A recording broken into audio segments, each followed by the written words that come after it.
Hey guys, welcome back to the channel. This is Big Mike. Biggest Mike.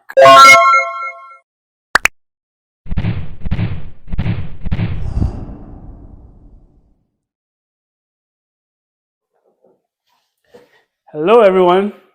Welcome back to the channel. If this is your first time here, my name is Michael. In the last 4 years or so, I have been involved in at least 4 different projects. One of that projects I have been sharing here on YouTube for 2 years now. If you've been following me for a while, in the last 2 or 3 months, I shared the final stages of the plastering, both interior and exterior plastering. And so as soon as we were done with plastering, I felt the need to, take a break from construction in general. I did share, if you haven't watched it yet, make sure to, go find it and watch it. I shared exactly how much I've spent on my project that I'm sharing here on YouTube. Since I took a break, though, I felt like my motivation to jump back into construction have dipped a little bit. And it had me thinking, could this be the reason why most people start a project in Ghana and never finish it? And so in today's video, I want to talk about my opinion of why I feel like most people start a project and never finish it, or why most people even find it difficult to start a project to begin with. This video is going to be long, so I think what I'll do is to break it into two. Um, in this particular video, I will focus on what I feel like is within my control, right? And then maybe we'll see how we do. If this video doesn't go too long, maybe we'll get into part two and talk about some of the, topics that or things that I feel like makes it difficult for anyone to finish their project. Um, but those circumstances or issues are out of their control. So without much ado, let's get into today's video. So my first point is that most of us who live in the diaspora live above our means. Why do I say that? Most of us come from a cash based system to a credit based system, right?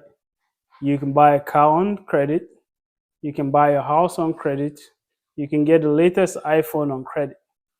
What that does is, you get to your quality of life increases, right? You get all the nice things the world can offer, but you also get yourself in debt. You have bills to pay monthly, and those bills can easily pile up. Looking back at my career, I felt like every time my salary got bumped a little bit, consciously or unconsciously, my expenses slightly increased, right? It's either maybe we were living in an apartment that was feeling too cramped and we want a bigger apartment, or I've been driving my car for 5 years and I want the nicest car or the new car with Apple CarPlay or whatever, or Bluetooth or whatever. So then I go get a new car loan, and so my monthly bills increases, and we get caught up easily in those things. And so when you first come to America, I can only speak to America, right? I've never lived anywhere else beside Ghana and US. I can speak to what happens in Europe. So in America, once you have a good credit system, everything is accessible to you. You can, like my car that I've been driving now, I walk into the dealership today and walked out with my new car, right? Everything is easily accessible with a good credit. What most of us get caught up in is when we get here initially, we don't take time to learn the credit system and how to manage our credit scores to make the cost of borrowing cheaper. And so we get caught up in high monthly bills, right? And once you get caught up in that trap, it's so difficult to save the extra money for not just your emergency fund, but for anything else that happens to you here, right? Because let's be real, when you get in trouble financially here in America, unless your mom and dad lives here or your siblings who you have a very close relationship with lives here, you're on your own. And woe betide you if you don't have a good credit to go take a personal loan, right? You'll be caught up in like playing catch up. And so if you're playing catch up or living paycheck to paycheck, how do you have the extra fund to go build something in Ghana, right? Because what you're building in Ghana is not going to bring you any money, at least not in the short term. Even if you're building a rental property, in the short term, that's not going to be making you money, right? And when it starts making you money, you have to make up your capital. So it makes it very difficult. I feel like maybe this will be a topic to dive into deeper. My channel is not about teaching people how to manage credit, but I mean, if it's needed, why not? Because I wish someone taught me those things to watch out for managing credit when I first got here. Like when I first got here, I came here with a student visa, right? I went to Chase Bank to open a student account. The guy at the Chase Bank was from Liberia. He lived in Ghana, so he kind of like felt connected to me, right? And he gave me my first credit card, $800 credit limit. Now, I came to America with only $300 cash, and then I got $800 credit card, right? Hey, free money to me, I thought. I bought my new laptop for school. Um, I kind of like used the credit card for anything I wanted. And then when the month ends, I only make the $25 minimum payment because that's all I was supposed to pay. I didn't think too much about it, right? But what happened over time is that $800 credit, probably I ended up paying over 5,000 on that credit card because all I was doing was paying minimum credit payment. So if you get yourself caught up in that, forget about building in Ghana because building in Ghana is not cheap. Whether you're building 1 bedroom or 2 bedroom, it's not cheap. So that's my first point. My second point is also stem from not understanding the credit system and managing your money well is savings. Most of us, depending on what age you were when you came to America or Europe, you didn't know how to save. I came to America right out of high school, right? I finished high school '06, stayed in Ghana for like 2 years, and then came to America for university. I was basically an adolescent.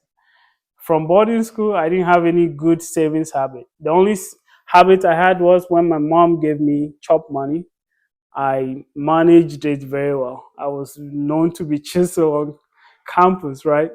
So I saved my money then, but having given a lump sum and managing it over 3 or 4 months is different from coming to America and working and learning how to save.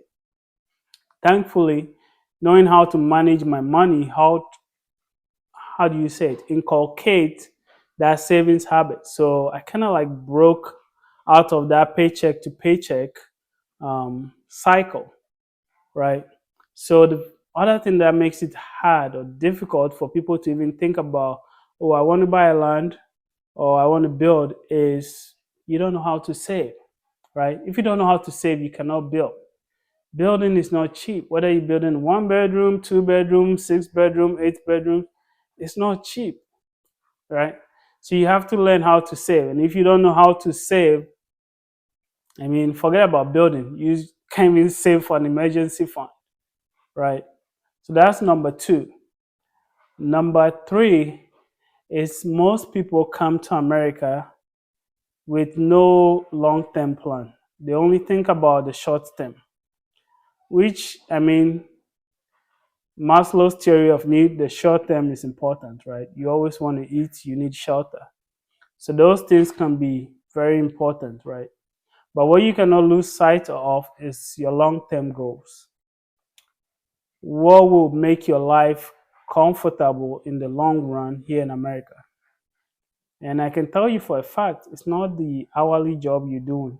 Yes, you can live a very comfortable life working hourly, but I think most people will attest to the fact that your quality of life hit or goes to a different level when you are in that non or exempt status, right? When you're making salary. I'm not saying that you need to make six figures, but when you get to a point where you're making salary, right? You go to work 8 to 5 or 9 to 5, whatever it is.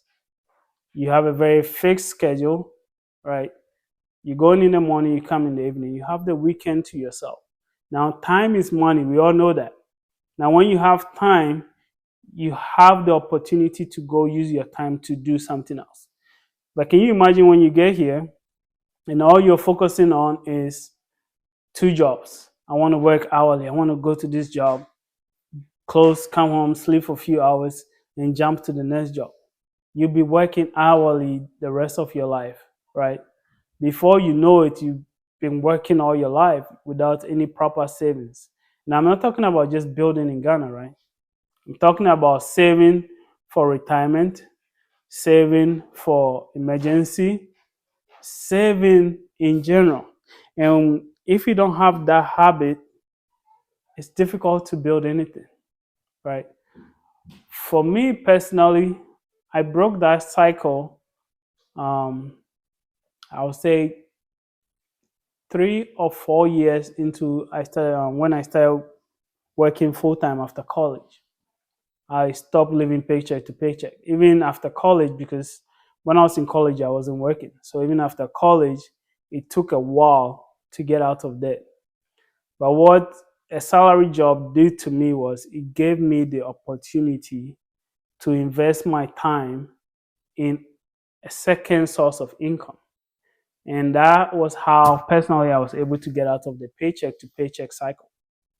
And if you get yourself caught up in the paycheck to paycheck cycle for too long, you'll be comfortable. Don't get me wrong. I'm not talking down on hourly jobs.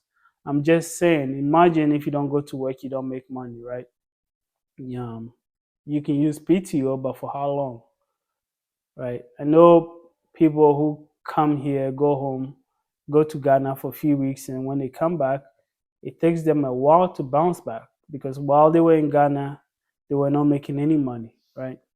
Um, so with this, I say like if you get to America at an early age or young age, I mean, forget it. Even if you get to America, regardless of the age, whatever it is, try to get into a job or an employment situation that gives you enough time to pursue your own dreams.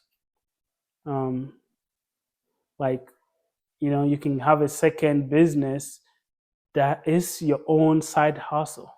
I'm not talking about getting a second job or going to another place to go clocking.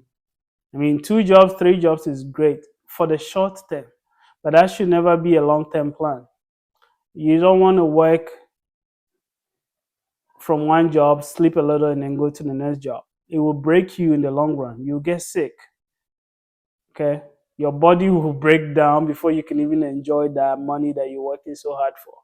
And I think most people, well, I won't say it that way. I have been very fortunate that when I came to America, my family back home didn't put pressure on me to, achieve anything. Um, my mom was still fully working when I came to America, so she had things, taken care of back home. So I had time to go through my growth process, right, to make the mistakes and learn. But most people don't have that liberty. They get here and then there's family pressure to, get working and send money back home. And when you find yourself in situations like that, it's difficult to say, hey, I'm going to invest 2 years or 3 years of my time into schooling because schooling is not easy. Like when I first went back to college, I was working full time and taking 18 credit hours, and it wasn't easy.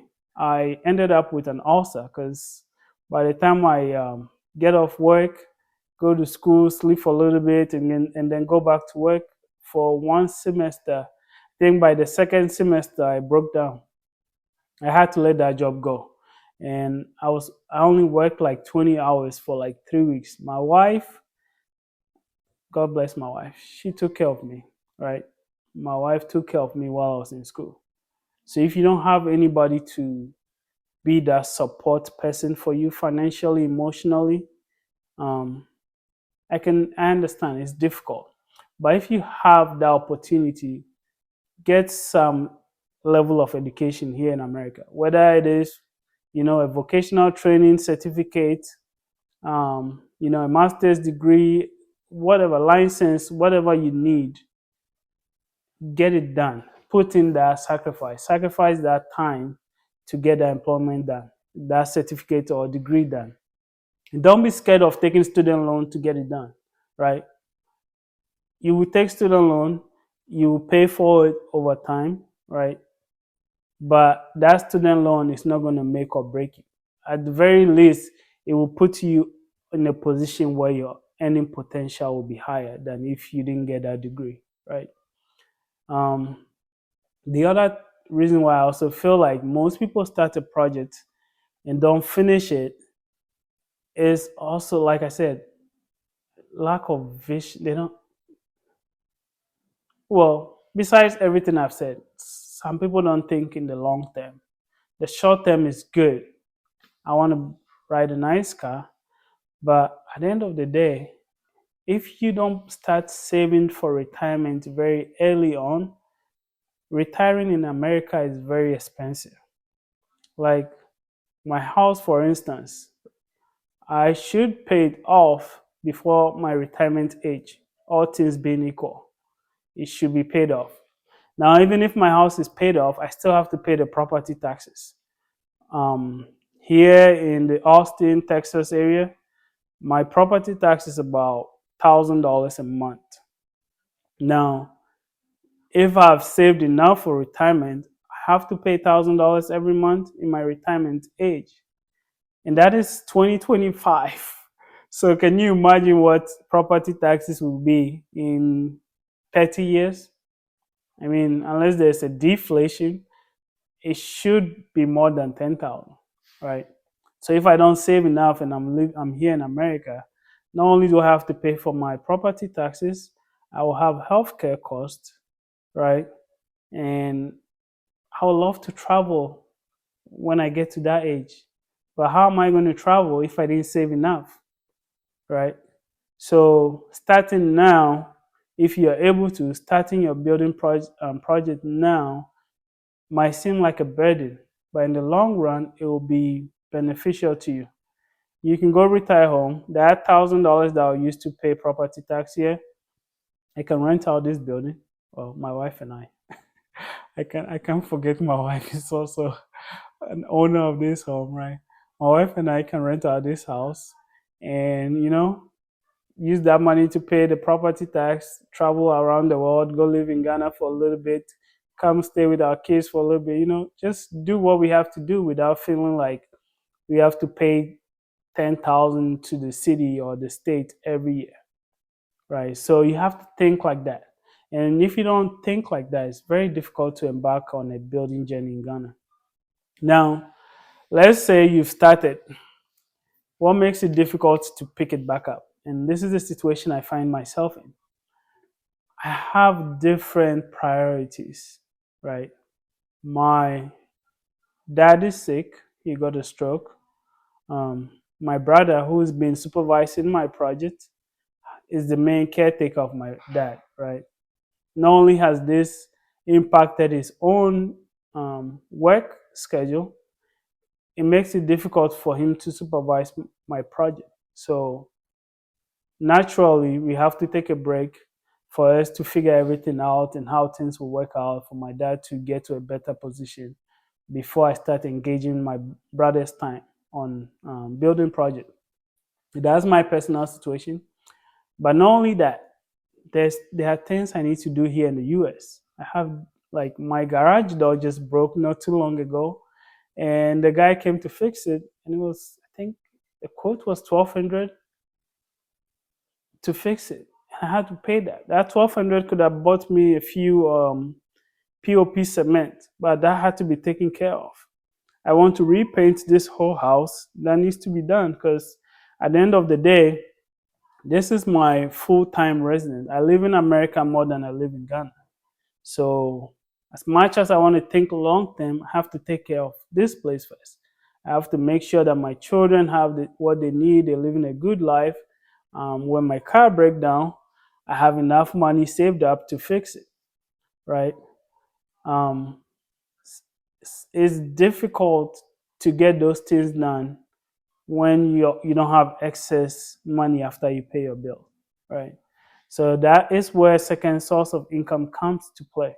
You need to, if you're able to, find a second source of income. Even if it is driving Uber as a side job, do it. And you can say, hey, my Uber money is going to build my house. My 9 to 5 or my shift salary is going to pay my bills and save for an emergency, right? Yeah, personal, like other family needs and stuff can kind of like delay your process.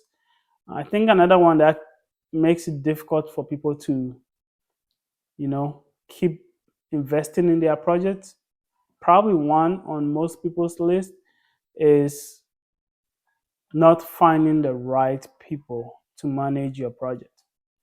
I think that is the number one killer. If you don't have the right person, it's so difficult. But there are a lot of like content creators who seem legit, right? I can't attest to anyone, but there are a lot of people legitimately building for people living in the diaspora. So not having a trusted person in your family is no more an excuse, right? If you have the fund, and you don't have anybody you trust, I mean, everything is convenience, right? We pay for convenience in this world. So you might have to pay a contractor. They're very reliable ones, I think, on YouTube. You can reach out to them and they will build your project nicely for you. If you do have a trusted person, like in my case, great. But if you don't, you have to fund it. So there isn't no excuse to not build in Ghana or build in your home. Retiring in America, to be honest, if you have other options,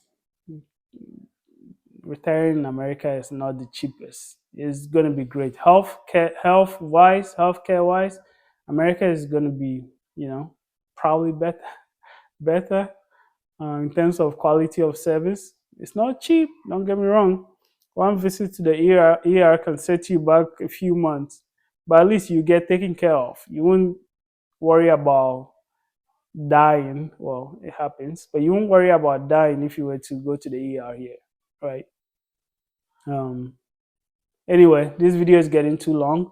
I just wanted to jump on here and give you an update on where I've been.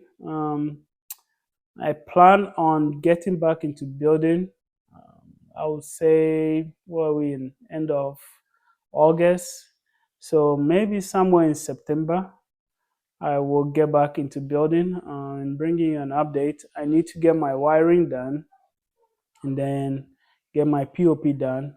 My family back home have been encouraging me to do a burglar proof. And I think for me to get my wiring done, I might consider it so I can get my wiring and POP done. And then when I'm ready to purchase my windows, remove it again.